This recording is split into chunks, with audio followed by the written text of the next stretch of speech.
Today I will show you how to check the quality of your microarrays. So we will look at 3 different plots. So to that we go and we load our libraries to work with the microarrays. And these are the 2 libraries, ggplot2 and pvclust, that we are going to use for the plotting. So we go ahead, we load those as well. So the first thing that we do is, as usual, load the data. So in this case, I loaded the pdata.txt with the phenotypic data into this data frame that we are going to use as a source for the metadata. So these are the 7 files that we have, the different samples, and we have 2 types. 4 samples are control and 3 are experimental. And we loaded in this object the expression matrix that, just as a reminder, look like this. We have for each file the columns, and each row represents 1 set of probes, and each value is the intensity of that probe in that microarray. So far so good. The first thing that we want to do is to do a PCA. So this is an easy way to assess how the different conditions group in relation to each other.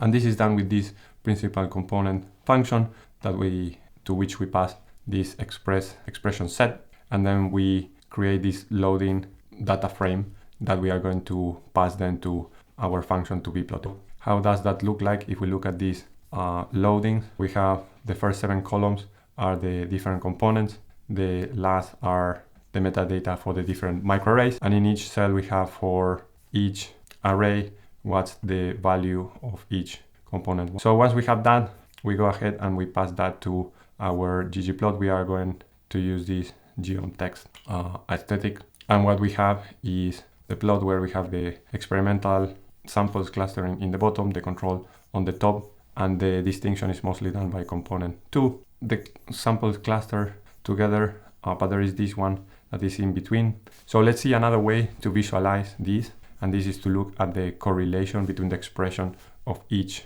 of these microarrays.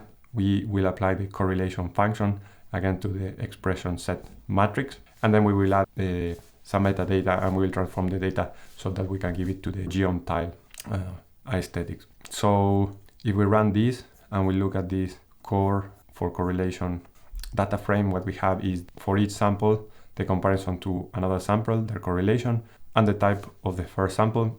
And as you can see, when we compare one sample to itself, we have a correlation of 1, and then we have correlations of about 0.7 to 0.99. What we are going to do now is to pass this core data frame to this geom tile ggplot, and what we get is this. We see again like the control clustering together here, control 1 to control 3, and the same for the experimental, and this control 4 is somewhere in between, the same as we seen with the PCA.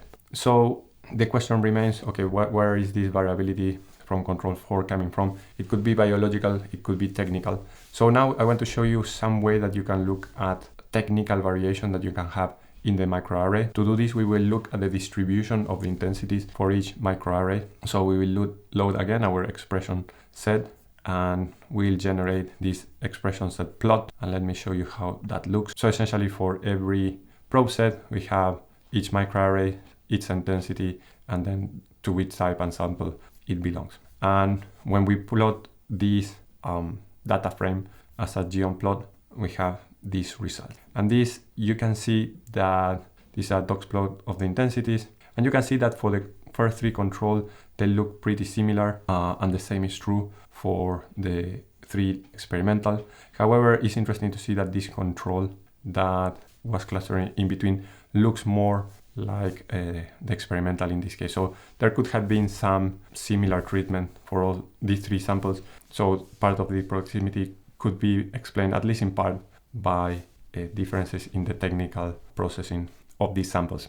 So sometimes it's difficult to control this technical variation, but sometimes we know that we've been treating samples in the same way, and we can account for batch effects. So in the next video, what I will show is how to account for these batch effects and how to analyze experiment where you have more than 2 conditions. So don't miss this following video.